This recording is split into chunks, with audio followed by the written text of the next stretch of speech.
Olá, criançada, tudo bem? Estamos sentindo muita falta de vocês. Espero que vocês estejam também sentindo falta das nossas atividades e memorizando muito bem os versículos, realizando as atividades do caderno, porque quando a gente se encontrar, a gente vai rever tudo e ver quem está cumprindo todas as tarefas direitinho. Nesse mês de novembro, estamos contando sobre a história da vida de Davi. Davi reinava muito bem. Certa vez, seus soldados foram para a batalha em uma guerra, mas Davi decidiu ficar no palácio em Jerusalém. Numa tarde muito bonita, enquanto ele passeava nos terraços do palácio, Davi avistou uma mulher muito, muito linda. Ela estava tomando banho. Se chamava Batseba. Logo, Davi, impressionado com tanta beleza, pediu para que os servos fossem lá na casa dela e buscá-la, porque ele queria se encontrar com Batseba. E assim aconteceu. Eles se encontraram, namoraram, e certo dia, Batseba chegou e disse a Davi que estava esperando o bebê e que o pai era Davi. Davi ficou muito pensativo, preocupado. Batseba era uma mulher casada. O seu esposo estava na batalha, lá, aquela que todos foram. E aí ele teve uma ideia. Ele pediu para que o seu comandante, Joabe, chamasse Urias, o marido de Batseba, para que Urias se encontrasse com Batseba e logo todos pensassem que o bebê que Batseba estava esperando fosse do seu esposo Urias.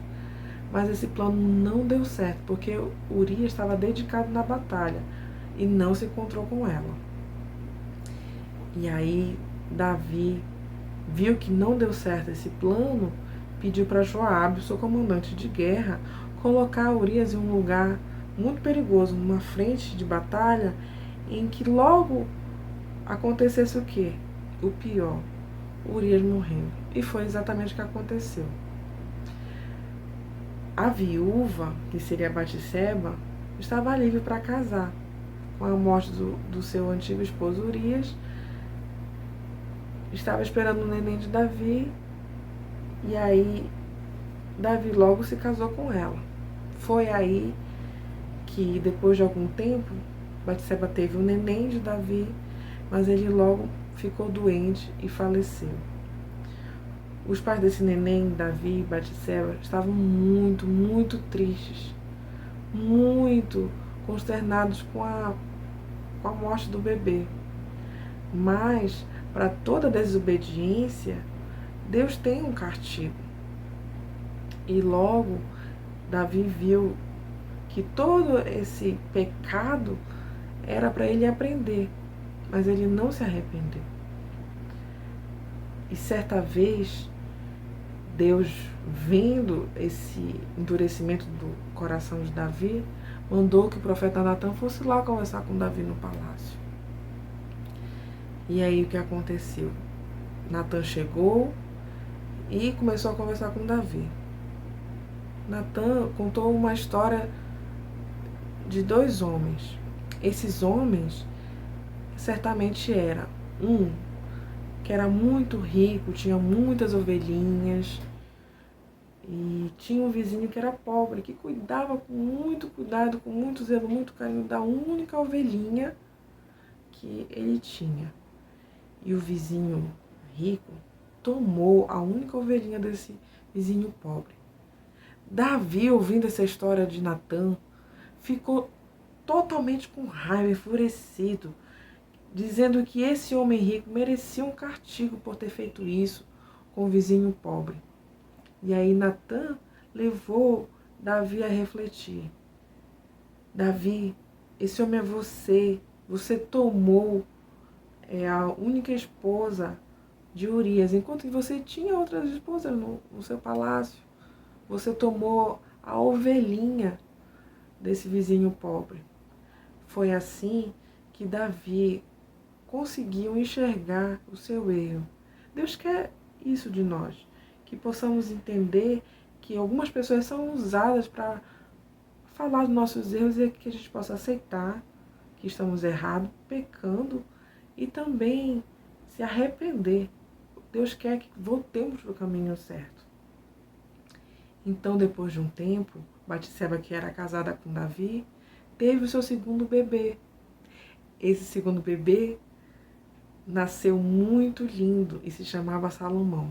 Foi uma criança muito bondosa, muito obediente, que deu muita felicidade para Batseba e para Davi. Salomão cresceu muito inteligente, cheio de muito sucesso. E certa vez, Davi viu que já estava ficando velhinho, já tinha 40 anos no seu reinado e precisava de um substituto.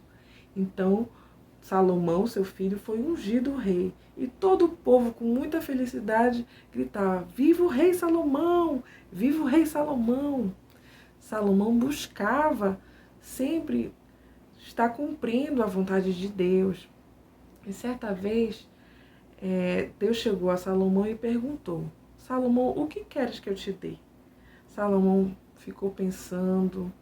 Ele podia ter pedido muitas coisas. Podia ter pedido mais riqueza, podia ter pedido muito mais dinheiro, mulheres. Mas ele pediu algo muito interessante. Vocês sabem o que é? Ele pediu por sabedoria. Deus se agradou desse pedido. Sabedoria para reinar, para poder organizar e fazer grandes obras naquele reinado em Jerusalém. E sim, Deus deu sabedoria a Salomão. Certa vez, quando Salomão estava no seu reinado, teve um caso muito difícil, um desafio muito grande. Você tem desafios na sua vida? Pois é, Deus coloca desafio na nossa vida como meio de bênção também. E nessa situação muito complicada eram duas mulheres em que tinham tido bebê ao mesmo tempo. Elas dormiram na noite que tiveram bebê e, como vocês sabem, os bebês eles nascem sempre muito parecidos um com o outro. Um desses bebês morreram e quando elas foram ver amanhecer, os bebês, um bebê não sabia se era de uma ou de outra.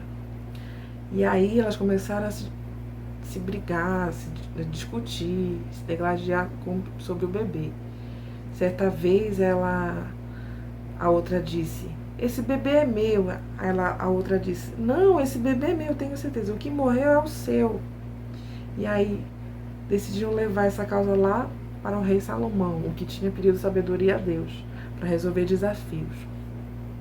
Chegando lá, Salomão ficou pensando, olhando sobre aquela única criança e aquelas duas mulheres que brigavam pela criança para saber qual era a verdadeira mãe e com quem deveria ficar o bebê. E uma dizia: esse bebê é meu. Não, a outra dizia: esse bebê também, o dela morreu, esse bebê que é o meu. Salomão pensou com todo aquele desafio e decidiu partir a criança ao meio com uma espada. Teve uma mãezinha que falou o seguinte: não. Se for para essa criança falecer, morrer, eu prefiro que fique com ela.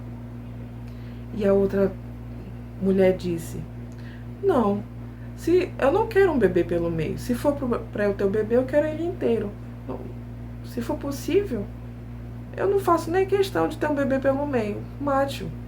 Salomão viu que a que tinha até dado a chance da outra ficar com o bebê só para não ver o neném morrer, é que merecia realmente ficar com o bebê. E decretou que essa que tinha defendido a vida do bebê deveria ficar com a criança e criá-la como mãe. Bom, o Senhor é muito justo. Ele nos dá sabedoria. E para Salomão deu muitas outras coisas além de sabedoria. Um reinado muito feliz, muito próspero, uma casa cheia de crianças, cheia de esposas, muita riqueza e uma história maravilhosa. Deus nos dá sabedoria. Deus nos quer com um coração sincero, sempre querendo agradá-lo. E assim, nós terminamos nossa história com um versículo. Quero que vocês memorizem. Fica em 1 Reis, capítulo 3, versículo 9. Dá, pois, ao teu servo coração compreensivo para julgar o teu povo, para que prudentemente discirna entre bem e o mal. Você tem lido a Bíblia? Sempre busque agradar a Deus. Bom, crianças, espero que vocês tenham gostado de nossas atividades e acompanhando nossas histórias. Um grande beijo. Tchau! E aí, crianças, tudo bem com vocês? Tudo certinho? Aqui é a tia Sofia e hoje a gente vai aprender um pouquinho mais sobre a vida do rei Salomão. E a historinha que eu vou contar pra vocês hoje tá lá em 1 Reis, no capítulo 6, dos versículos de 1 a 13 e no capítulo 8. E conta a história de quando Deus escolheu o rei Salomão para construir o seu templo. Bom, desde o deserto, o povo adorava a Deus em tabernáculos.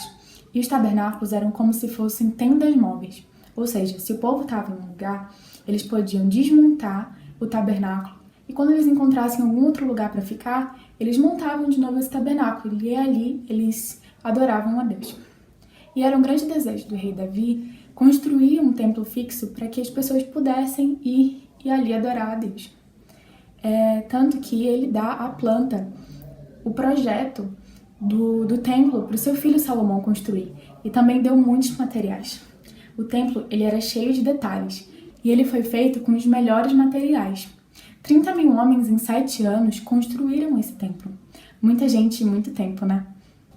Quando tudo estava prontinho, tudo estava finalizado, Salomão fez uma coisa muito importante. A Arca da Aliança, que foi levada por Davi do meio do povo, representava a presença de Deus. E dentro dela estavam as tábuas da lei, onde estavam escritos 10 mandamentos, que foram dados para Moisés e para o povo. Então Salomão pega a arca e coloca dentro de um lugar muito, muito especial, que só uma pessoa podia entrar, que era o sacerdote. E esse lugar muito especial era chamado Santo dos Santos. Quando tudo estava pronto, Salomão aguardou mais um ano para apresentar aquele templo que ele tinha feito para Deus. E ele aguardou um momento muito especial, que era a festa dos tabernáculos. Era um momento muito festivo para Israel. E essa cerimônia foi feita basicamente em 3 partes. Primeiro, Salomão falou com o povo dizendo como seu pai Davi quis construir o templo de Deus, mas que ele tinha ali escolhido para fazer isso. E com a construção do templo, era uma promessa realizada por Deus.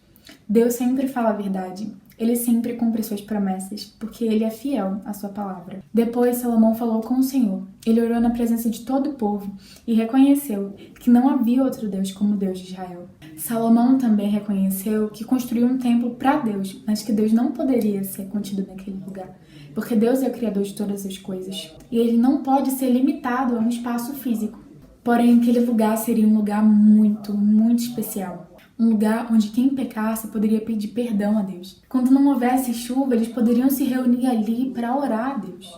Quando houvesse fome, houvesse doenças, houvesse peste ou coisas difíceis, eles poderiam pedir a Deus que os ajudasse. Quando houvesse guerra, eles poderiam orar a Deus e Deus os ouviria.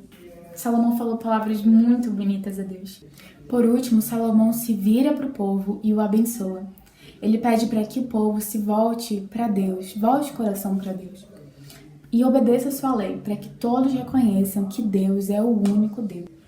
Essa é uma história muito linda, porque a gente pode confiar naquilo que Deus diz. Tudo que o Senhor diz é verdadeiro. Tudo que Ele promete se cumpre. Vamos agora para o nosso versículo para memorizar? Dá, pois, ao teu servo um coração compreensivo para julgar o teu povo, para que discernam prudentemente entre o bem e o mal. 1 Reis 3:9. Vou repetir. Dá, pois, ao teu servo um coração compreensivo para julgar o teu povo, para que prudentemente discernam entre o bem e o mal. 1 Reis 3:9. A gente se vê na próxima, crianças. Espero que vocês tenham gostado muito da história, como eu gostei. Um beijo pra vocês e até a próxima lição. Olá, crianças, tudo bem? Aqui é a tia Tisa. E a gente vai hoje escutar a história de um homem chamado Isaías. Isaías era um profeta, um homem temente a Deus. E por meio dele, o Senhor já tinha revelado muitas coisas ao seu povo, como, por exemplo, que Israel seria destruída e depois seria restaurada.